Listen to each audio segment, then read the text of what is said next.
on this episode of AK Podcast. Once that plant shoots out seeds or blossoms, it gets top heavy. And that plant very quickly builds lignin into the stalk to make that stand. Otherwise, as soon as that blossom or that wheat or that oats or that seed pops out the top, the plant would fall over. So it's almost simultaneously. That plant shoots up its fruit, if you will, and it builds stalk to hold it. As soon as it builds stalk, you lose digestibility. You know you're a hay nerd when you walk into a hay barn and you just love that smell. Doggone it, I got to put more corn in. I'm going to have to add some soybean meal. Wow, did that cost you a lot of money? Put yourself in a crowded elevator, and the elevator stops because, I don't know, the building's on fire. I really like to ask them what's important to them. We're here for the cow. She's giving us all the profits we need to maintain these facilities and buildings and employees.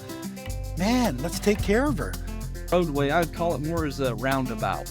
And it's kind of like a weird analogy where we're, as farmers, farming and raising these livestock up, and then themselves are kind of have their own, herd of microbes in their gut that they're raising up. I have two great passions in my life.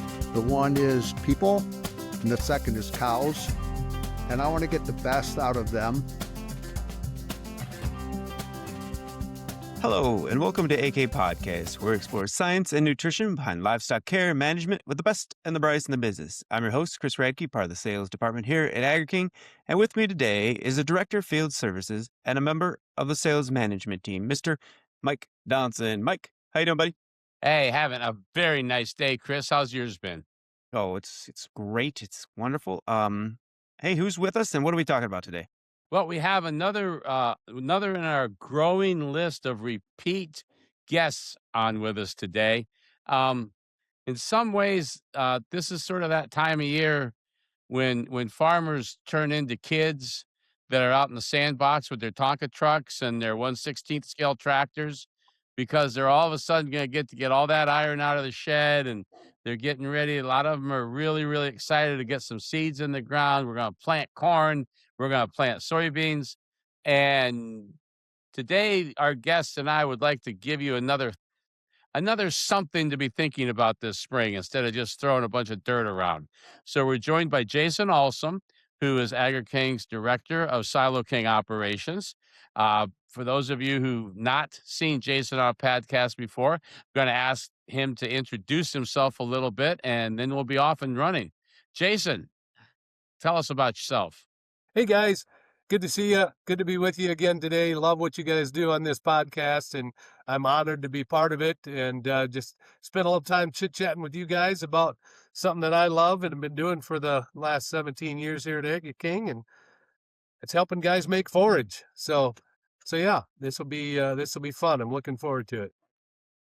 Well, Jason, and I alluded to this a little bit ago, the world does a wonderful job of convincing people that your corn has to be in the ground by this date to get that extra 1/10 of a bushel yield per acre.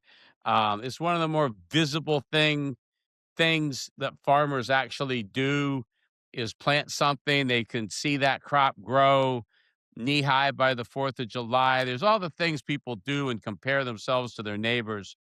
And I wanted to talk a little bit with you today about the upcoming 2026 forage season, starting with aspects of hay and small grain harvest. And we'll probably be talking heavily about making fermented feed, but a lot of these same things are going to hold true if you're making dry hay.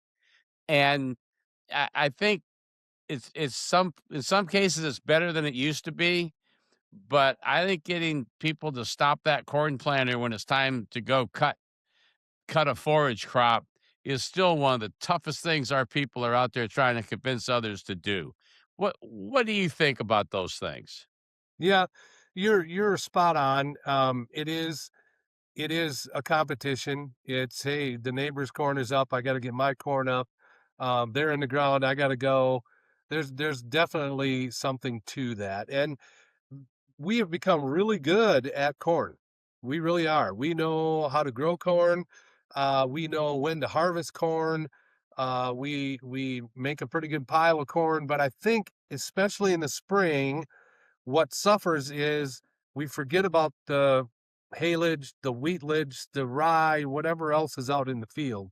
And we tend to not understand as much how critical those delays in harvest are to the digestibility of that haylage, wheatlage, whatever it might be. So, um, I'm gonna refer back to some of my recent travels. I was just out in California, and they're harvesting wheat out there. They're going at it. Um, some guys a little further south do direct cut. They have direct cut heads on their choppers, and they just go in and mow it down. And in that situation, they do have to kind of wait for that plant to mature to a point where it's starting to dry down itself.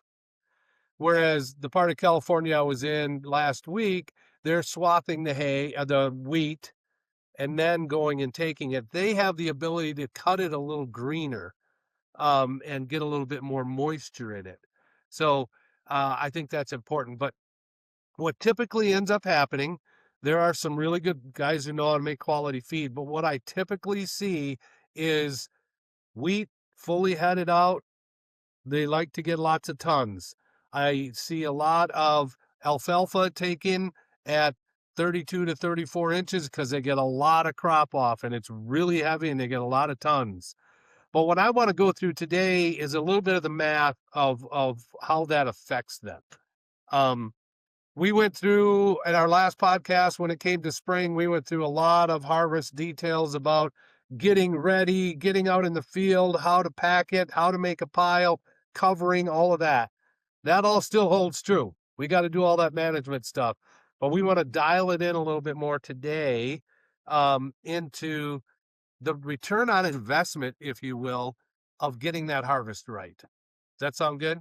Mm-hmm. Mm-hmm. Where do you think where does the disconnect start that tons starts to be more important than quality? More is better, right? More is Well, better.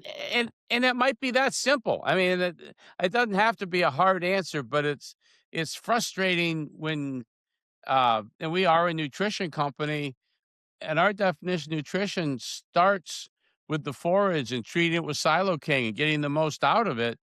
And to see people gladly giving up quality in the name of something that doesn't matter nearly as much is very frustrating to me.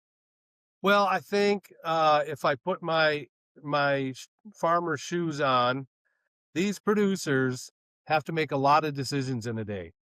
And they have to walk the middle in a lot of areas. They got to be careful not to swing too far one way or too far the other way. If they make their corn silage 3 points too wet, it runs down the driveway and they went the wrong way. And this consultant doesn't like that because they lost all the sugars. Um, you know, if they go too early on their haylage, they don't have enough. And then another consultant is telling them they don't have enough haylage to make it through the year or wheatlage to make it through the year. So they try to listen to that voice and make it a little better. And the reality is, either side of harvest, you can still make milk. Mm-hmm. What Mm-hmm. we have found in Agri-King is we want to make the most efficient milk. So we want to help our people understand what 2 points of digestibility means to that animal and how they will actually eat less if you feed them a higher quality feed. And you have to supplement less if you have a higher quality feed. So we are trying to educate on why quality is better than quantity. But it's also that visual thing. You have 12-foot walls in a 40 by 90 bunker. You want to see it up over the walls. That half a bunker doesn't make you too happy because you start worrying about your inventory. So there's happy mediums. Well, let's start us down that walk we're going to take. What you referenced, putting some some value on that Yeah. digestibility Yeah. level, and let's give people something to think about. I'm going to give you another analogy, Mike, and this can go back to my golf game in California. Um, I would be much better. I would probably score much better if I just took my 3-iron and hit it straight down the fairway, and then got next to the green and was able to putt out and get a 4 or a 5 on every hole. That would be the smartest thing to do. But you know what I want? I want that 300-yard drive right down the middle because it makes me happy. So I swing like nuts and I end up in the tree, and then I hit another tree, and then I get to the green at 4 and I chip on and 2-putt for a 7. That doesn't make me happy, but what do? The next par 5, I crank that driver again. So there's some of that involved in this too. When your neighbor is getting, 10, 12 ton to the acre and you're getting I'm talking haylage or corn silage at, they're getting 25 ton to the acre. Well, you maybe plant a BMR, you have great digestibility, but you're getting 18 to 19. That just never feels as good. We want that driver down the middle. So what is that driver? That's Go ahead. beautiful. No, that works really well. That's good. So what does that driver down the middle cost you when it goes one way or the other, when you don't hit the middle of the fairway, when you're a duffer like me and you don't hit the center of the fairway? So let's get into that a little bit. Harvest timing is huge when it comes to grasses and haylages, which we're about to do right now, wheats, things like that. And you really, the basic knowledge is once that plant shoots out seeds or blossoms, it gets top heavy. And that plant very quickly builds lignin into the stalk to make that stand. Otherwise, as soon as that blossom or that wheat or that oats or that seed pops out the top, the plant would fall over. So it's almost simultaneously. That plant shoots up its fruit, if you will, and it builds stalk to hold it. As soon as it builds stalk, you lose digestibility. That's just the way it's designed. I never really thought of it as being a physics problem, but that's exactly what it is. Yeah, that's what it is. So what I'm going to go through next is some work that the illustrious Mike Donaldson, sitting here today, had a hand in doing, and I'm going to use some of his numbers. So thank you, Mike. You want to tee this up a little bit? You did a trial. Tell me the details, and then I'll go through the numbers. So in 2003, I had, and they are to this day, great Agri-King clients in Western Pennsylvania. And the one brother was the crops guy, and the other brother was the cow guy. And the cow brother had a terrible time convincing the crops brother to do just what we're talking about. Stop the planter, time to make haylage for a couple, 3, 4 days, and then come back to planting corn. So one year, it's probably still snow on the ground. The cow brother and I cooked up an idea.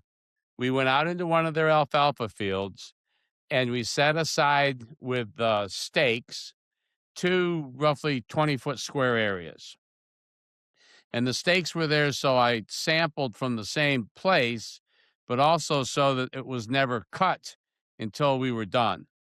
So I started in very early April, and every week when I was on the farm, I would go out and I'd measure the height of the plant and I would cut it at about harvest height. And then I cut it up with scissors and mixed it. Basically got a forage sample that I then took home and put in my freezer because I wanted everything to go through the lab on the same day. I wasn't interested in fermentation. I just wanted this to be about when was the right time to cut. So across 8 weeks, I did that every single week. And partway through there is when they made that field. But they left my areas, my 2 areas, stand and never cut them until second cut. And it was kind of an eye-opener for me just how that plant physically changed. By the time we got way past flowering, what Jason's talking about, the plant was so top heavy, it was on the ground. It was I had to be a little careful where I grabbed my samples from. It was a lodged mess. But I got samples across 8 weeks, thawed them, and sent them through the Agri-King lab, and then made very basic rations. Same balance point. They were not tweaked out to the nth degree.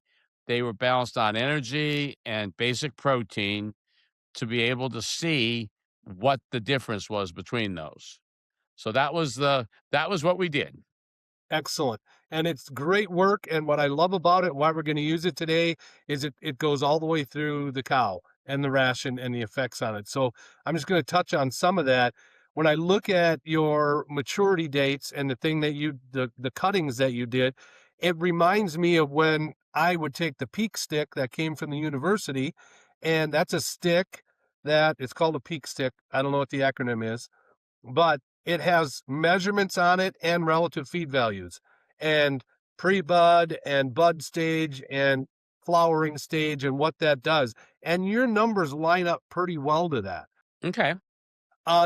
In Mike's numbers, the 10% bud stage, the plant was about 24 to 26 inches, and the relative feed value is about 200.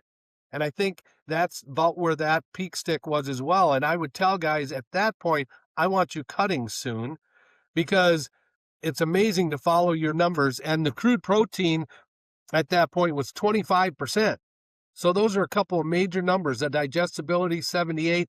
1 week later, crude protein fell 3 points, relative feed value fell 15 points, digestibility fell 2 points, and about the same thing the next week. We lost 3 more points of crude protein. We went down to 177 relative feed value, and this is at 28 to 34 inches. So when I would tell guys to cut at 24 to 26 inches, they usually got it done about 28. And if we ended up with 170, then once it goes through the curing and fermentation process, you usually lose a little bit more. But, and then you're 3 weeks later, you got down to 17. And this is at 36 to 40 inches. You got down to 17 on protein, a 140 relative feed value, and your digestibility, your IVDMD anyway, went from 78 at 24 to 26 inches to 68, 10 points of digestibility change. So those 3 weeks of delay went from a phenomenal feed to a subpar feed. And every week in the middle, in between there, you got something a little bit different. And that really holds true to a lot of research that you're going to see out there. So timing is so critical, and you have to plan for what you want to feed your animals and how you're going to get it. And like you alluded to in the intro, we heavily recommend park the corn planter, switch the tractor over, and go get your hay at the right time, because it's worth a lot more to you than that corn will catch up a week later. It will, when the heat units are there, it'll catch up to everything else. So, but you can never get this quality back in your hay. Does that make sense? No, it absolutely does. And the other not very scientific aspect I'll throw in, it's amazing in how many years how being on the early side of harvest just syncs everything up for that season in a better way. I've seen it work better for rain, harvest window. I now I'm really getting off into things I can't prove, but it seems like the people who go early just open up so much better results on all the following cuttings as well. Yep. Yep. And in the years I did nutrition work, when we had 180 relative feed value haylage, everything went better on that farm.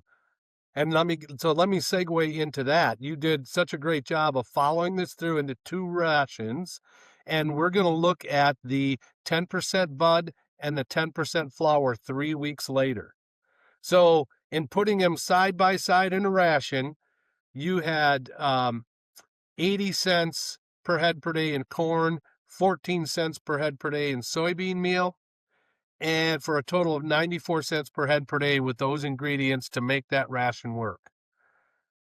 3 weeks later, you had to add 8 cents or another pound of corn, basically, and 60 cents, 64 cents in soybean meal to make up for that protein going from 25 to 17. That's a lot of soybean meal. So that was $1.66 on that side for a difference of 72 cents per head per day. There is a huge amount of profit in 72 cents per head per day. When you look at that, I like breaking it down in thousands because I think our dairies are getting bigger and there's a lot of people that are working with derivatives of 1,000, and you can go either way from that. But if you take 72 cents per head per day on a 1,000 cow dairy, you're talking $262,800. That's a lot of money for making that decision to go a little bit earlier. Now, if you go at a week later and get that 180 relative feed value I was talking about, you're going to be close to this. It's not going to be as drastic, but if you wait those 3 weeks, that's the kind of money we're talking about. So it is significant.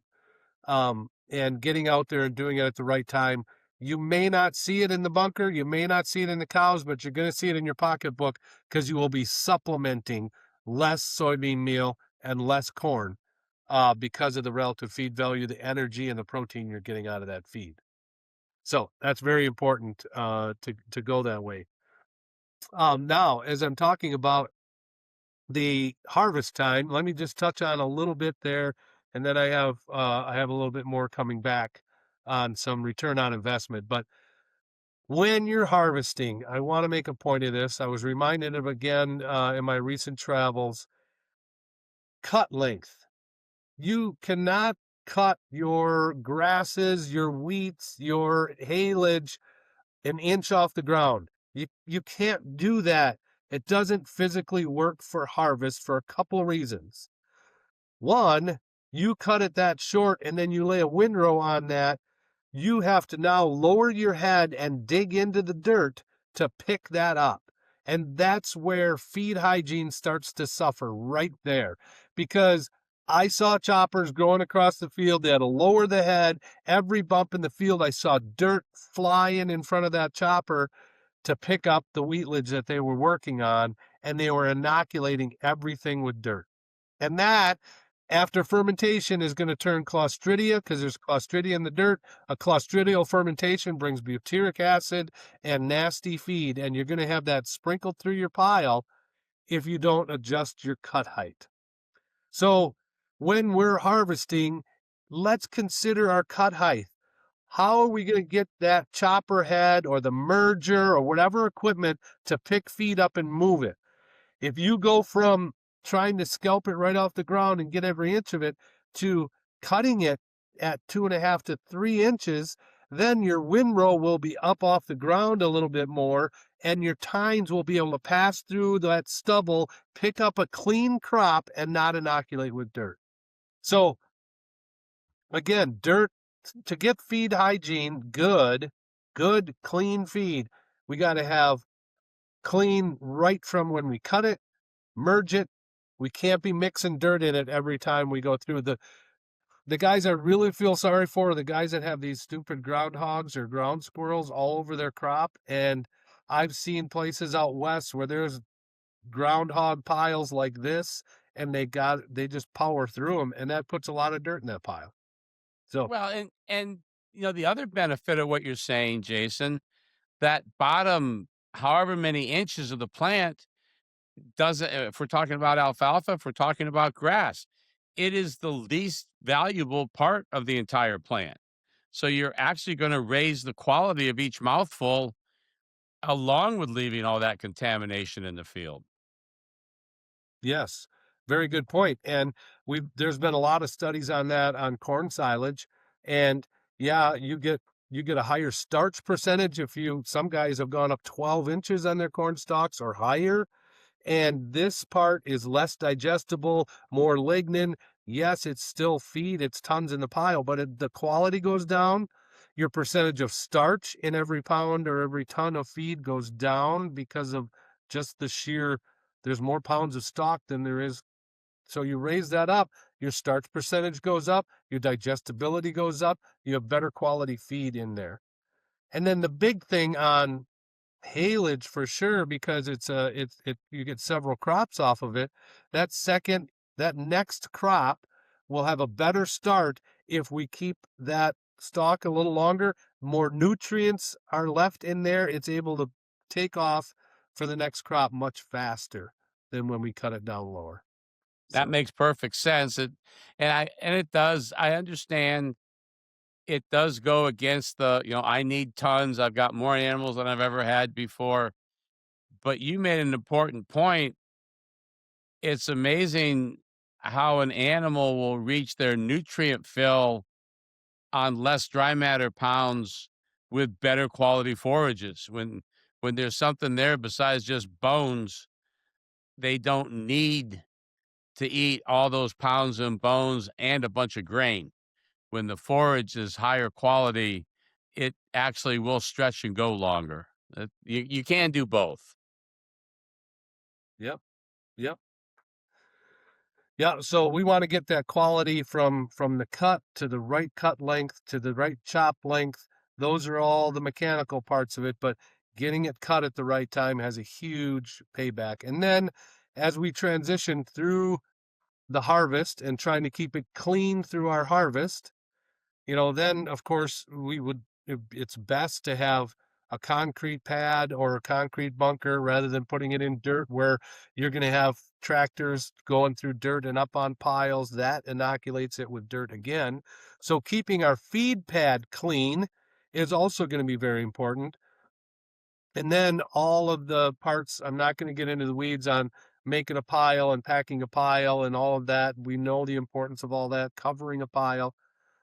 But I do want to touch on, at the end here, another big payback that I have seen over and over again after the pile's done, some of the results that happen. So I have a cool story for you. I went, this was last corn silage season. I went out to a farm and they did 2 different structures for me. They did about 5,000 ton in a bunker, treated, and they did about 1,000 tons in a drive-over pile, not treated.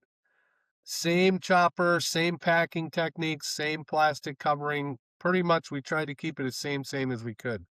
What I was looking for mainly was to determine heating and therefore dry matter loss and what's happening in those 2 structures with the different treatments. And Agri-King does a lot more to handle heating, so I'll get into a little bit of that later in our mode of action. But I went out with a 18-inch compost thermometer and a 3-foot digital logger thermometer, and I did both on both structures.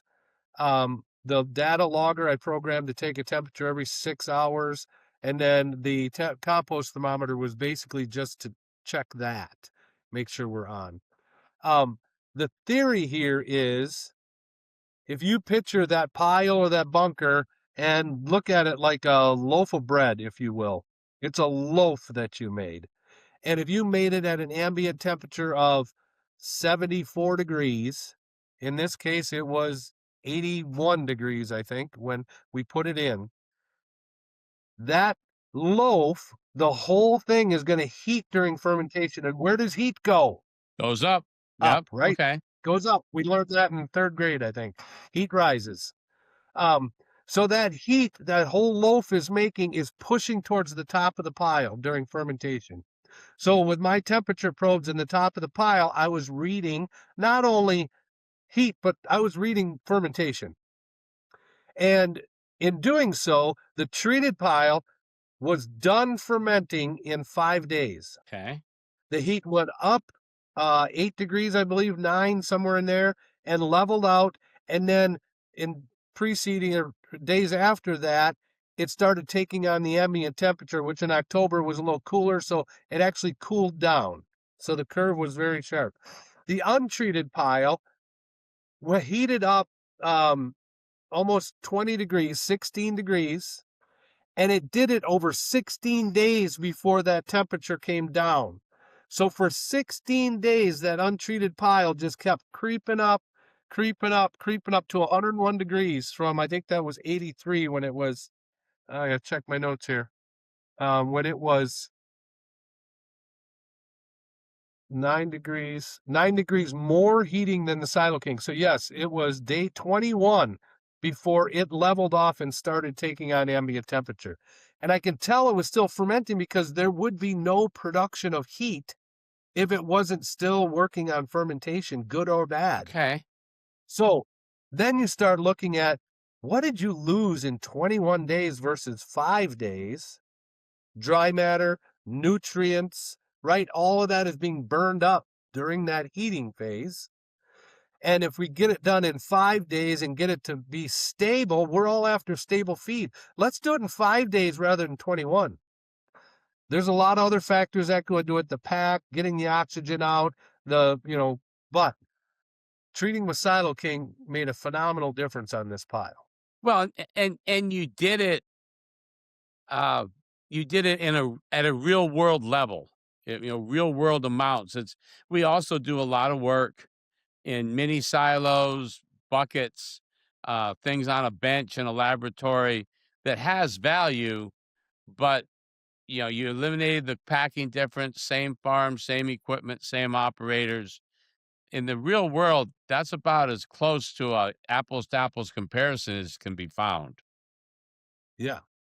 Yeah, I think it's good information. The the most difficult part to quantify is dry matter loss. On a farm scale, because we know there's dry matter loss. The science tells you there's dry matter loss with that much heating over that period of time. There's dry matter loss. The only way to quantify it is on a lab scale, and we've done that. We have studies where we've done it in 300-gallon totes. We've done it in mini silos. We've done it in vacuum sealed bags, and we can extrapolate some of those results to the real world farm situation, but there's no way, because of density changes and moisture changes in that pile, it may shrink more visibly and it may not if it's packed really well, but we know that there's changes going on. So I'm going to talk a little bit about those differences. First of all, let's talk about the heating differences. So when it heated for 21 days, it went from 87 to 101. It had 9 degrees more heating because our pile went from 88 to 93 and was done. So 9 degrees of heating. What does that mean, right? Is that a big deal? Nobody tracks that. This is where, farmers don't believe in inoculant because what? I didn't see anything. This is what you didn't see. And let me quantify what 9 degrees of heating does for you. The university will tell you for every degree of heating, you lose 3 calories. Okay? So let's take 3 calories times 9. That gives you 27 calories per pound of dry matter that you lost. Then, how many pounds of dry matter do you feed to your cows? That's going to be variable all over the place, right? But let's just look at a 50-50 ration, eating 55 pounds of dry matter. You're looking at about 28 pounds of dry matter times 27 calories that you lost. That's 743 calories that you lost. Just every day. Just to one cow. Just per cow. Wow. Okay. Per cow. So every day you have to make up for those, comparing these two piles, to get the same milk. She needs 310 calories to make a pound of milk after her maintenance is done. So we can do the math on that too, but you need a certain level of calories to make milk. And if we lost those 743 calories, how do we make them up? The nutritionist comes and he puts a pound of corn in, right? Corn is usually around 900 to 1,000 calories, so it's not quite a pound. But for simple math, I'm just saying we're going to add a pound of corn to make up for what we lost. And again, nobody sees it. Nobody looks at it. We just balance a ration, add a pound of corn, and go on with our lives, right? That pound of corn on 1,000 cow dairy, if you take that times the whole year, that pound of corn is $29,720. So again, you don't notice it. Guys don't track it, but heating over that period of time is going to cost you some money. Wow. Yeah, I don't care how good your production is, making your milk that much more expensive to make really doesn't fit the parameters of good business. Right. Right. So so I know we're probably getting kind of long here because I'm rambling on, but No, no, I no, want no. to take Keep you then going.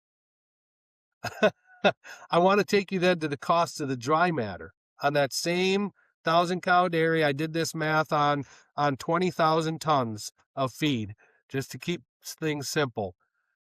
We can easily assume that the King pile I shouldn't say assume. We can extrapolate the numbers from our lab studies, our vacuum seal bag studies, and with this level of heating, we, on a conservative side, saved 3% of dry matter loss on the treated pile.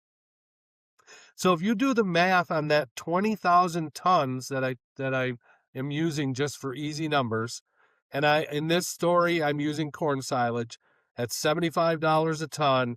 If you save 3% of that, that's another $45,000. So that's over $2 a ton, and the savings on the calories was about $1.50 a ton. So it's like $4 or $5 a ton that you're saving by treating with King. So we can easily demonstrate a 4, 5, 6 to 1 return on investment with those two things, and that's not even taking into account the digestibility stuff. So Wow. So in this little story, that's $74,000 we can put back in their pockets on just the heating and the dry matter. And then we go back, Mike, to the even larger part. Remember when I took your numbers on the cutting time? That was almost $260,000. So when you look at the cutting time and then couple it with harvesting, packing, and preserving it well with a good forage treatment product like King, you're pushing $325,000 that you're putting back in your pocket. Now the ration numbers were on a year, and the pile numbers were on 20,000 tons, which is almost a year's worth of corn silage for 1,000-cow dairy. So those are the numbers. Well, that definitely worth readjusting your priorities in the springtime and moving it towards more attention to when we're going to make that forage. That's for sure.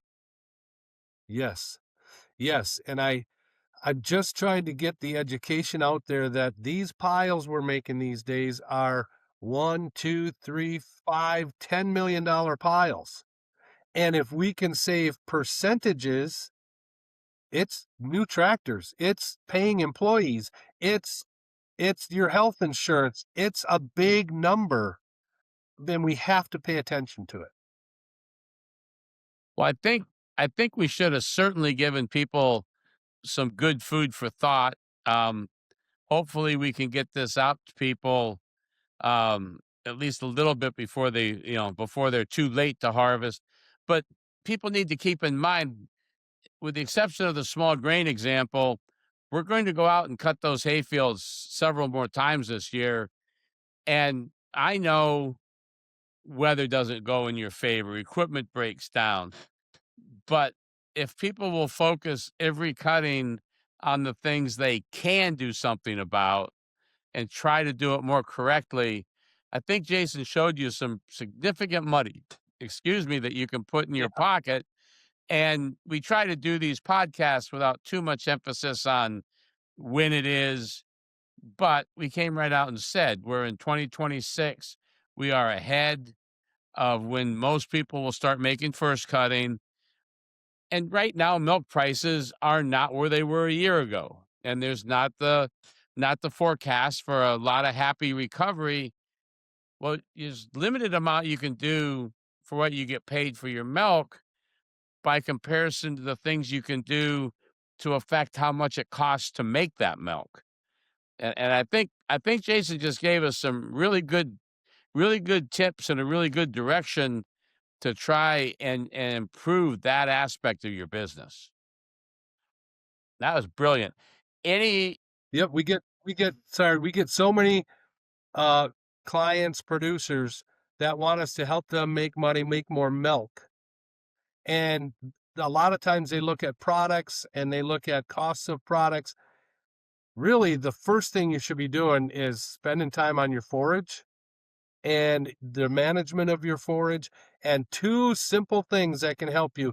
Go get yourself a peak stick and go walk your fields, and get yourself a compost thermometer and check how much heating you're getting, and it'll help you determine your pack.